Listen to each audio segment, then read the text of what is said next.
کون کون جائے گا ہاتھ کھڑا کر لے. تو میں نے بھی ہاتھ کھڑا کر لیا, تو میں بھی 3 دن کے لیے تبلیغی جماعت کے ساتھ چلا گیا.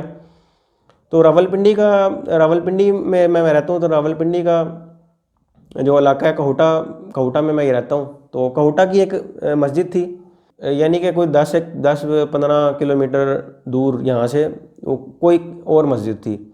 اچھا, ہم وہاں پہ چلے گئے جی اپنے, یعنی کہ ہم تقریباً تھے ہماری مسجد کے 5-6 لوگ ہماری مسجد کے تھے, اور 5-6 لوگ یا 10 لوگ دوسری کسی اور مسجد کے تھے. تو یہ 2 مسجدوں کا گروپ تھا. تو ہم لوگ چلے گئے جناب, ہم لوگ ایک کسی علاقے کی مسجد میں چلے گئے. اچھا, اب ہوا یہ کہ وہاں پہ جب ہم ادھر پہنچے وہاں پہ, تو وہ جو محلے والے تھے نا, محلے والوں نے جب دیکھا نا کہ اچھا یہ تبلیغی جماعت کے لوگ آ گئے, تو ان کو نا اچھا نہیں لگا ہمارا آنا. یعنی لوگوں کے اندر یہ کنسیپٹ ہے کہ تبلیغی جماعت کے لوگ اچھے نہیں ہوتے. تو انہوں نے سب سے پہلا یہ کام کیا کہ انہوں نے جو ادھر واش روم تھا نا, ادھر ایک واش روم تھا, انہوں نے کیا کیا کہ اس کی واش روم کی نا ادھر تالا لگا دیا. ٹھیک ہے, تو ہمارے جو امیر صاحب تھے, یعنی کہ جو تبلیغی جماعت میں جو سب سے سینئر ہوتے ہیں نا, وہ امیر صاحب ہوتے ہیں. ٹھیک ہے, امیر صاحب کی کہیں بھی جانا ہو یا امیر صاحب سے اجازت لینی پڑتی ہے. تو جو ہمارے امیر صاحب تھے ہماری تبلیغی جماعت کے, تو انہوں نے امیر صاحب نے کہا کہ جی ان سے پوچھا, جو محلے والے تھے جن کی مسجد تھی, ان سے کہا کہ بھئی ہمیں یہ واش روم کے تالا لگا ہوا ہے تو ہمیں چابی دے دو. تو انہوں نے کہا کہ چابی اچھا ٹھیک ہے دے دیں گے. انہوں نے ہمیں کوئی چابی نہیں دینی تھی. ٹھیک ہے, مطلب ہم بعد میں ہمیں پھر جو ہے نا وہ 2-3 دفعہ اس کو کہا, ایک لڑکے کو ہم نے, اور اس مسجد کے جو بڑوں کو بھی کہا کہ ہمیں یہ واش روم کی چابی دے دیں, تو ہم یہاں پہ 3 دن کے روزے کے لیے آئے ہیں. انہوں نے کہا اچھا ہاں ٹھیک ہے دے دیں گے, لیکن وہ اصل میں انہوں نے نہیں دی ہمیں چابی. ٹھیک ہے, تو خیر ہم بھی ایک دن میں سمجھ گئے کہ یار یہ ان کو لگتا ہے ہمارا نا آنا اچھا نہیں لگا. تو انہوں نے واش روم کی چابی جو ہے نا اپنے پاس رکھ دی اور اس پہ تالا لگا دیا. تو ہم نے کہا ٹھیک ہے. تو ہمارے امیر صاحب جو تھے وہ انہوں نے کہا کہ یار چلو کوئی ایسی بات نہیں ہے, پیچھے کھیت بنے ہوئے ہیں تو کھیتوں میں آپ جائیں, اور ٹھیک ہے سارا سسٹم ہے وہاں پہ کھیتوں میں. تو لیکن یہ تھا کہ جو ہے نا وہ تبلیغی جماعت میں ہمارے پاکستان میں بھی کچھ ایسے لوگ ہیں جو نفرت کرتے ہیں. مولانا طاہر جمیل سر کا میں ایک بیان سنا, تو اس میں وہ بتا رہے تھے کہ ہم ایک تبلیغی جماعت میں گئے. وہ کہتے ہیں کہ میں نیا تبلیغ میں آیا تھا, تو کہتے ہیں کہ انہوں نے ماں بہن کی گالیاں میں دینا شروع کر دی مولانا طاہر جمیل کو. ٹھیک ہے, اور ان کو دی, ان کے ساتھ جو لوگ تھے سب کو گالیاں دی. ٹھیک ہے, تو مطلب وہ لوگ پتہ نہیں کیوں نفرت کرتے ہیں تبلیغی جماعت والوں سے. تو میں آپ کو بتا رہا تھا کہ جی اچھا یہ تو خیر ان کا رویہ تھا. تو پھر ہمارا اس طرح ہوا کہ ایک بیان تھا, اگلے دن کی بات ہے, ہمارا ایک وہ مغرب کی نماز کے بعد نا ہمارا بیان ہوا. تو امیر صاحب اس میں ہمیں کچھ دین کی باتیں بتا رہے تھے. تو تبلیغی جماعت والے جو بھی باتیں کرتے ہیں نا وہ قرآن اور حدیث سے لے کے کرتے ہیں, وہ کوئی ادھر ادھر کی بات نہیں کرتے. تو قرآن اور حدیث کی روشنی میں دوستوں وہ ساری باتیں کرتے ہیں, اور اس میں جو ہے نا وہ اچھی باتیں کرتے ہیں. یعنی کہ میں 3 دن روزے پہ گیا تھا. اچھا, پھر کیا ہوا کہ جی ہمارا جب وہ بیان شروع ہوا نا, تو انہوں نے کیا کیا, جو محلے والے تھے نا وہ اتنے شرارتی تھے, انہوں نے نعتیں پڑھنا شروع کر دی کہ ان کا بیان خراب ہو جائے. تو جو ہمارے جو تبلیغی جماعت تھی ہماری, پورا جو گروپ تھا ہمارا, اس میں ایک بزرگ بھی تھے. تو انہوں نے امیر صاحب کو کہا کہ یار یہ ان کا کیا تماشا ہے, یہ ایک باتھ روم انہوں نے تالا لگا دیا, اب یہ اس طرح ہمارا بیان خراب کریں نعتیں پڑھ کے. تو عجیب ان کا کوئی سسٹم ہے. تو ان سے کرتے ہیں بات کہ اگر آپ کو مطلب نہیں پسند آ رہا ہم چلے جاتے ہیں. تو امیر صاحب نے کہا کہ بھائی ہمارے نبی, تو امیر صاحب جو تھے نا انہوں نے کہا کہ سر بات یہ ہے کہ ہمارے جو نبی ہیں, ہم یہاں پہ آئے ہیں ان کی زندگی پہ عمل کرنے کے لیے آئے ہیں. تو ہمارے نبی کی زندگی جو ہے نا ان کا وہ یہ ہے کہ وہ صبر کیا کرتے تھے. تو ہم ایک کام کرتے ہیں, ہم صبر کرتے ہیں, چھوڑو ان کو, ایک کام کرتے ہیں, ہم نے کوئی بھی اس پہ کوئی اپنا وہ رد عمل نہیں دینا, کوئی غصہ نہیں کرنا. ہمارے نبی غصہ نہیں کرتے تھے, صبر کرتے تھے. تو ہمارے امیر صاحب نے کہا کہ جی ہم نے غصہ نہیں کرنا, اور دوسرا ہم کام یہ کرتے ہیں کہ ہم ان کی جو یہ محفل ہے نا, جو نعت خواں آئے ہوئے تھے, تو ہم ان کی نعت خواں کی محفل میں نا ہم شامل ہو جاتے ہیں. تو ہم چلے گئے سارے. امیر صاحب نے ہمیں کہا, ہم سارے بیٹھ گئے وہاں پہ. تو وہ نعتیں پڑھے تھے, ہم سن رہے تھے. تو ہمارے گروپ میں بھی ایک وہ لڑکا تھا, وہ دوست تھا میرا, تو وہ قرآن حافظ تھا. تو امیر صاحب نے پوچھا آپ میں سے کوئی اگر نعت پڑھنا چاہتا ہے تو آپ بھی اس میں حصہ لیں. تو ہماری جو تھی نا, ہمارے جو گروپ میں 2 لڑکے تھے, انہوں نے بھی نعتیں پڑھی ان کے ساتھ, تو ہم شامل ہو گئے. تو اچھا اخلاق دکھایا ہم نے انہیں. ٹھیک ہے, تو اچھا اخلاق جو ہے نا, وہ اچھا اخلاق ہو تو اچھی بات ہوتی ہے. تو اور اس میں جو دوستوں جو سروزہ تھا 3 دن کا جو سروزہ تھا, وہ 3 دن کا سروزہ جو تھا نا, وہ یقین کریں کہ وہ ایسا, یعنی کہ اس کا اللہ کی عبادت کا یعنی کہ نا الگ مزہ آتا ہے. تو وہ 3 دن کا سروزہ ایسا تھا کہ پھر دوبارہ میں نے پروگرام بنایا تھا کہ میں دوبارہ 3 دن کے سروزے کے لیے جاؤں گا.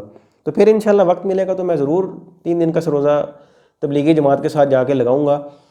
اور وہاں پہ اب یہ ہوتا تھا کہ جو 24 گھنٹے میں سے تقریباً کوئی 15 گھنٹے ہم اللہ کی عبادت کرتے تھے. یعنی کہ وہاں پہ صرف ایک ہی کام تھا کہ ہم صبح اٹھتے تھے, فجر کی نماز پڑھتے تھے, ٹھیک ہے, فجر کی نماز پڑھنے کے بعد ہم قرآن کی تلاوت کرتے تھے, ٹھیک ہے. مطلب امیر صاحب نے ہمارے بتایا ہوا تھا یہ اس طرح کرنا ہے سب کچھ. تو قرآن کی تلاوت کرنے کے بعد پھر جو ہے نا وہ 2 لڑکے تھے ہماری تبلیغی جماعت میں, انہوں نے ذمہ لیا ہوا تھا کھانے پینے کا, اور 2 لڑکے جو تھے وہ کام کریے کرتے تھے کہ بازار سے کھانے پینے کا سامان لے کے آتے تھے, اور 2 لڑکے ان کو بناتے تھے, ٹھیک ہے. باقی ہم سارے اللہ کی عبادت کرتے تھے. اور اس تبلیغی جماعت میں دوستو ایک تو یہ تھا کہ اللہ کی عبادت کا مزہ الگ تھا. 15 گھنٹے ہم 3 دن 15 گھنٹے عبادت کرتے تھے اللہ کی. اچھا ایک اور وہاں پہ تھا کہ وہاں پہ جو کھانے بڑے مزے کے تھے وہاں پہ نا, یعنی کھانے کا الگ مزہ تھا. وہ جو لڑکا کھانا بناتا تھا نا, کمال کھانا بناتا تھا. چکن کڑھائی اس نے اتنی زبردست بنائی کہ مزہ آ گیا. تو کھانا بڑا, تو اللہ کی عبادت کا مزہ آتا تھا. کھانا بہت وہاں پہ یعنی زبردست کھانا وہ بناتے ہیں, وہ لڑکا بناتا تھا تبلیغی جماعت کا. اور اس کے بعد جو ہے نا مطلب کہ وہ تبلیغی جماعت کا جو یعنی کہ میری زندگی کے جو وہ 3 دن جو تھے نا وہ ایسے تھے کہ وہ میں دوبارہ سوچتا ہوں کہ انشاءاللہ پھر دوبارہ میں جاؤں گا تبلیغی جماعت کے ساتھ. تو تبلیغی جماعت کے جو یہ غلط کنسیپٹ ہے کہ تبلیغی جماعت کے لوگ غلط ہوتے ہیں, تو میں نے آپ کو بتا دیا کہ میں 3 دن کے لیے تبلیغی جماعت کے ساتھ گیا تھا, اور دوبارہ انشاءاللہ میں سروزے پہ جاؤں گا 3 دن کے لیے. مطلب ایسا نہیں ہے کہ سعودی عرب والوں نے یہ کام کیا ہے, یہ کام جو ہے نا ہمارے ملک میں بھی جو لوگ ہیں, کچھ لوگ ایسے ہیں جو تبلیغی جماعت والوں سے نفرت کرتے ہیں کہ یار یہ کدھر سے اٹھ کے آ جاتے ہیں. اور اس کے علاوہ ہمارے ملک میں بھی کچھ ایسے لوگ ہیں, لیکن یہ سب سے پہلے جو یہ کام شروع کیا تھا نا, یہ انڈیا نے شروع کیا تھا. انڈین میڈیا پہ میں خبر دیکھ رہا تھا پچھلے سال جب یہ کرونا آیا, تو انڈین میڈیا کہہ رہا تھا کہ یہ کرونا جہاد کر رہے ہیں مسلمان. تو سب سے پہلے جو میں نے چیز دیکھی تھی نا تبلیغی جماعت کے خلاف پروپیگنڈا انٹرنیشنل لیول پہ, وہ انڈین میڈیا نے شروع کیا تھا. اور وہ انڈین کے مسلمانوں کو کہتے تھے کہ یہ جو تبلیغی جماعت والے ہیں نا یہ کرونا جہاد کر رہے ہیں, یہ انڈیا کے اندر کرونا پھیلا رہے ہیں. تو انڈین پولیس نے پھر کافی وہاں پہ بیچارے مسلمانوں کو ڈنڈے مارے, بڑا برا مارا, تو بڑا انہوں نے ظلم کیا. تو تبلیغی جماعت کی جو نفرت تبلیغی جماعت کے لیے یہ ہمارے بھی کچھ لوگوں میں سے ہے, لیکن انٹرنیشنل لیول پہ یہ انڈیا نے دکھائی تھی, انڈین میڈیا نے. تو اب یہ سعودی عرب نے بھی یہ نفرت دکھا کے انڈیا کی حکومت کو بتا دیا کہ بھئی ہم تمہارے ساتھ ہیں, تم ان کے خلاف ہو, ہم دونوں بھائی ہیں. سعودی عرب نے یہ ثابت کر دیا ہے.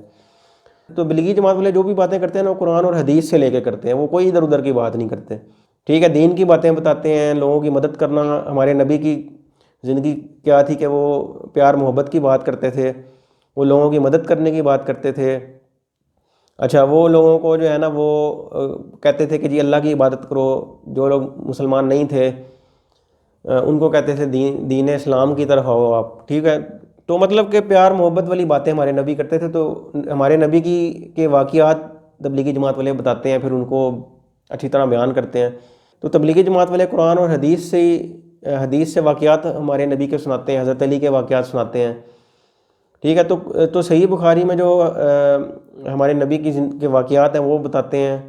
اس کے بعد قرآن سے واقعات بتاتے ہیں, ٹھیک ہے. تو تبلیغی جماعت والے جو ہے نا وہ جو بھی باتیں بتاتے ہیں نا وہ کوئی ایسی ویسی باتیں نہیں بتاتے کہ جی نفرت پھیلے گی یا یہ ہوگا, وہ بڑی اچھی باتیں کرتے ہیں. تو دوستو یہ تھی آج کی ویڈیو. تو امید کرتے ہیں کہ جو ہے نا وہ اب سعودی عرب کو امید کرتے ہیں اللہ ہدایت دے بھائی, کہ انہوں نے کیا کیا کہ سلمان خان کو بلایا, اور سلمان خان کے انہوں نے وہ پرنٹ لیے ہیں جی, ہاتھ کے پرنٹ, یعنی کہ سلمان خان کو انہوں نے رول ماڈل بنا دیا. بھئی اگر رول ماڈل بنانا تھا تو آپ ڈاکٹر ذاکر نائک کو بناتے, مولانا طارق جمیل کو بناتے. رول ماڈل کس کو بنا رہے ہیں؟ ناچنے گانے والے لوگوں کو بنا رہے ہیں, ٹھیک ہے. مطلب میں یہ نہیں کہتا کہ جی میں بڑا نیک ہوں تو سلمان خان جو ہے نا وہ نیک نہیں ہے, لیکن بات یہ ہے کہ بھئی آپ رول ماڈل بنا رہے ہیں, مجھے بھی نہ بنائیں, آپ سلمان خان کو بھی نہ بنائیں, آپ کسی مفتی کو بنائیں, کسی عالم کو بنائیں, مولانا طارق جمیل ہیں ان کو بنائیں, آپ ان کے فنگر پرنٹ آپ لے لیں, ٹھیک ہے. آپ جو ہے نا وہ فنگر پرنٹ اگر آپ نے لینے ہیں تو آپ ڈاکٹر ذاکر نائک کے لیں, کہ کسی مطلب کہ اسلامی بندے کے لیں نا.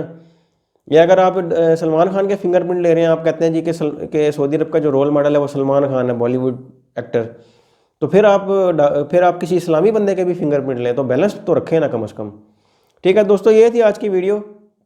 امید ہے آپ کو جو ہے نا وہ ویڈیو ٹھیک لگی ہوگی, اور اللہ حافظ.